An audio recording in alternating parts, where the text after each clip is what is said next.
श्री स्वामी समर्थ. नमस्कार. तुम्हा सर्वांचं आपल्या चॅनलमध्ये खूप खूप मनापासून स्वागत आहे. श्रावण महिना म्हणजे सुरू झालेला आहे आणि लवकरच 28 तारखेला श्रावण महिन्यातला पहिला श्रावणी सोमवार आहे. श्रावण महिना हा खरं तर सणाचा राजा मानला जातो, कारण इथे बरेचसेच काही सण आपण साजरी करत असतो आणि मेन म्हणजे भगवान शंकरांच्या उपासनेचा अतिशय महत्त्वाचा महिना म्हणजेच श्रावण महिना. प्रत्येक भक्त आपापल्या परीने भगवान शंकरांची उपासना करत असतं. मग कोणी रुद्राभिषेक करत असतं तर कोणी साधा अभिषेक करत असतं. भगवान शंकर हे साम सदाशिव आहेत, भक्ताच्या एका हाकेला धावून येणारे आहेत. अगदी तुम्ही एक लोटा जल जरी भगवान शंकरांना अर्पण केलं तरी सुद्धा ते भक्तांच्या सगळ्या मनोकामना पूर्ण करतात. बऱ्याच वेळा अशा कमेंट आल्या की आम्ही प्रेग्नेंट आहोत तर सेवा करू शकतो. तर हो, तुम्ही सेवा करू शकता. घरात राहूनही तुम्ही सेवा करू शकता. 7 महिन्याच्या आत जर असाल तर तुम्ही मंदिरात जाऊन सुद्धा सेवा करू शकता. आजच्या व्हिडिओमध्ये पहिला श्रावणी सोमवारी अतिशय सुंदर असा उपाय जो महापुराणामध्ये सांगितला आहे, अतिशय गुप्त मंत्र आहे, त्याबद्दलचीच माहिती आहे. तर श्रावणी सोमवार फक्त भगवान शंकरांचीच उपासना करायची का? तर नाही. भगवान शंकरांसोबत आपल्याला माता पार्वतीची म्हणजे साक्षात लक्ष्मीची सुद्धा सेवा करायची असते.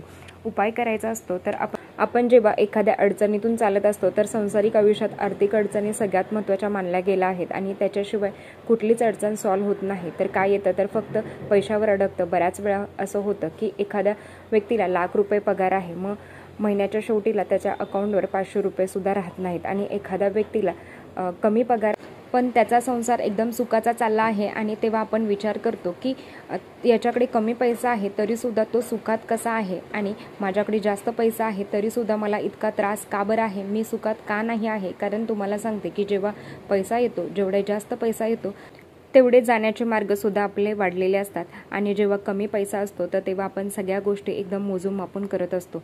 नेहमी परमेश्वराला प्राप्त लक्ष्मी स्थिर राहावे म्हणून प्रार्थना करायची असते. माता लक्ष्मीला कधीच म्हणायचं नाही मला गडगंज दे, मला करोड रुपये दे. भले तुमचा 1000त पगार आहे तर तो 1000 रुपये पगारामध्ये वाढ होऊन दे, पण ती कमी होता कामा नाही. थोडक्यात काय, अखंड लक्ष्मी प्राप्तीसाठी आणि प्राप्त लक्ष्मी स्थिर राहण्यासाठी आपल्याला सेवा करायची आहे. किंबहुना जे काही उपाय सांगणार आहे तर तो करायचा आहे. अर्थात ताई आम्हाला मासिक धर्म आहे, सूतक आहे, विटळ आहे, तर मला करता येणार नाही. बऱ्याच वेळा अशा कमेंट आल्या की ताई आमच्याकडे मुलगी आहे पण मुलीला विटळ आहे, तर मी उपाय करू का किंवा सेवा करू का? तर बघा, आता जो काही तुम्हाला मी उपाय सांगणार आहे तर तो एखादीला जर अडचण आली असेल तर तिने तांदळाच्या डब्याला हात नसेल लावला तर तुम्ही उपाय करू शकता. नाही तर मग नवीन तांदूळ आणून तुम्ही उपाय करू शकता. बघा, पहिल्या श्रावणी सोमवारची शिवामूठ काय आहे तर पहिल्या श्रावणी सोमवारची शिवामूठ ही तांदूळ आहे, अक्षता आणि घरातलेच तांदूळ तुम्हाला घ्यायचे आहेत. तांदूळ तुम्ही 11 घ्यायचे आहेत किंवा 21 घ्या. तुम्हाला काय करायचं आहे तर 11 तांदूळ अखंड घ्याव्या, घरातलेच घ्यावे. जे तुम्ही घरात भात खाता तर तोच तुम्हाला घ्यायचा आहे. तुम्ही 11 जर तांदळाचे दाणे घेतले, 11 दाणे तुम्ही हातात घ्यायचे आहेत. खरं तर परमेश्वराला जेव्हा आपण अक्षता अर्पण करत असतो तर त्या पांढऱ्या नसाव्या, त्याला आपण हळद कुंकू लावत असतो. पण भगवान शंकरांना आपण हळद कुंकू अर्पण करू शकत नाही. मग तुम्ही त्यांना पांढऱ्या रंगाच्या अक्षता घ्याव्यात, हातात घ्याव्यात, मूठ बंद करावी किंवा तुम्ही तशीच जरी ठेवली तरी चालेल. तुम्हाला काय करायचं आहे तर तुम्हाला बघा 16 वेळा, होय तुम्हाला 16 वेळा कमलात्मक मंत्र म्हणायचा आहे. बऱ्याच महिलांचा हा कमलात्मक मंत्र पाठ आहे, तर ज्यांचा नसेल तर त्यांना सांगते. ओम श्रीम ह्रीम श्रीम कमले कमलाले प्रसिद्ध प्रसिद्ध श्रीम ह्रीम श्री महालक्ष्मी नमः. तर हा मंत्र तुम्हाला 16 वेळा म्हणायचा आहे किंवा म्हणायचा आहे जेव्हा तुम्ही भगवान शंकरांची उपासना करणार आहात. मग तुम्ही सकाळी करा.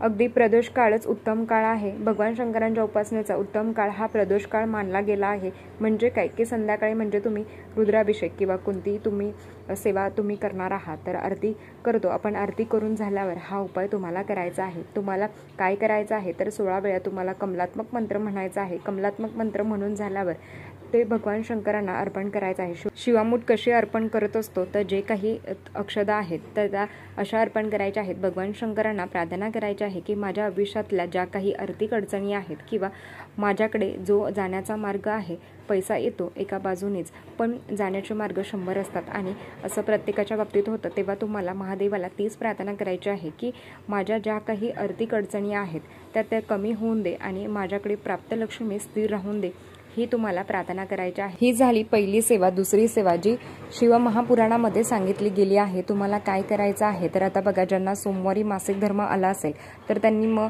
ही सेवा तुम्ही नंतरच्या सोमवारी करू शकता. पण आता आता जो काही मी उपाय सांगितलेला आहे तो अर्थात पहिल्या श्रावणी सोमवारीच करायचा आहे आणि आता जो काही मी उपाय तुम्हाला सांगणार आहे तर तो तुम्हाला 4ही श्रावणी सोमवारी आवर्जून करा। याला गुप्त उपाय म्हटलं गेलं आहे कारण हे शिवमहापुराणामध्ये या मंत्राचा उल्लेख केलेला आहे आणि जर तुम्ही ही सेवा केली तर नक्कीच छान तुम्हाला फलप्राप्ती होणार आहे आणि सुद्धा आर्थिक अडचणी कमी व्हाव्या, अडचणीचा जो काही सामना आपण करत आहोत आपल्या आयुष्यामध्ये तर त्या कमी व्हाव्या आणि आपले प्रयत्न वाढवावे म्हणून ही छोटीशी सेवा तुम्हाला करायची आहे। जो तुम्हाला मी उपाय सांगितलेला आहे तो तुम्ही मंदिरात जाऊन केला तरी चालेल, तुमच्या घरात केला तरी चालेल। आता जो काही उपाय सांगणार आहे तर तोही तुम्ही मंदिरात जाऊन केला तरी चालेल किंवा घरात राहून केला तरी चालेल। जसं तुम्हाला जमेल तसं उपाय कोणीही करू शकतं आणि सेवा कोणीही करू शकतं। एक तांब्याचा तांब्या घ्यायचा आहे, त्याच्यामध्ये पाणी घ्यायचं आहे। भगवान शंकरांना जेव्हा आपण जलाभिषेक करत असतो म्हणजेच भगवान शंकरांना जेव्हा आपण जल अर्पण करत असतो तर तेव्हा एक मंत्र म्हणायचा आहे। तर तो मंत्र रूपम देहि यशो देहि भोगम देहि च शंकरम भक्ती मुक्ती फल देहि विहितवार्यम नमस्तुते हा मंत्र आहे। हा मंत्र 11 वेळा म्हणावा, 21 वेळा म्हणावा, 51 वेळा हा मंत्र तुम्हाला म्हणता जलाभिषेक करायचा आहे। आता तो अभिषेक जे काही पाणी आहे तर ते तुळशीला सोडून कुठल्याही झाडाला अर्पण करू शकता। मग भगवान शंकरांना विविध प्रकारचे वस्तूंचं अर्पण केल्याने किंवा त्यांचा अभिषेक केल्याने आपल्या आयुष्यात खूप छान असा बदल बघायला मिळतो। सगळ्यात आधी तर असं म्हटलं गेलं आहे की भगवान शंकरांना आपण जर उसाचा रसाचा अभिषेक केला तर आपल्याला आर्थिक अडचणी खूप जास्त प्रमाणात कमी होण्यास मदत होते। त्याच्याबरोबर भगवान शंकरांना जेव्हा आपण मधाचा अभिषेक करतो तेव्हा जर एखादं दुरवलेलं नातं असेल मग ते कुठलं पण असेल तर त्या नात्यामध्ये गोडवा निर्माण होतो म्हणून मधाचा अभिषेक करायचा असतो। कच्च्या दुधाचा जर अभिषेक केला तर दुधाचा अभिषेक केल्यावर आयुष्यात सगळं मंगलमय आणि सगळं चांगलं घडतं आणि जेव्हा आपण पाण्याचा अभिषेक करतो तर तेव्हा आपल्या सगळ्या मनोकामना पूर्ण होतात। हे भगवान शंकर साम सदाशिव आहेत, यांची उपासना आपल्याला करायची आहे आणि जो मंत्र तुम्हाला सांगितला आहे ही सेवा मात्र करायला विसरू नका। तर आजच्यासाठी इतकंच। आजचा व्हिडिओ इथेच थांबवते। आवडला असेल तर लाईक शेअर सबस्क्राईब, परत भेटूया अशाच नवीन व्हिडिओसोबत। तोपर्यंत धन्यवाद। श्री स्वामी समर्थ।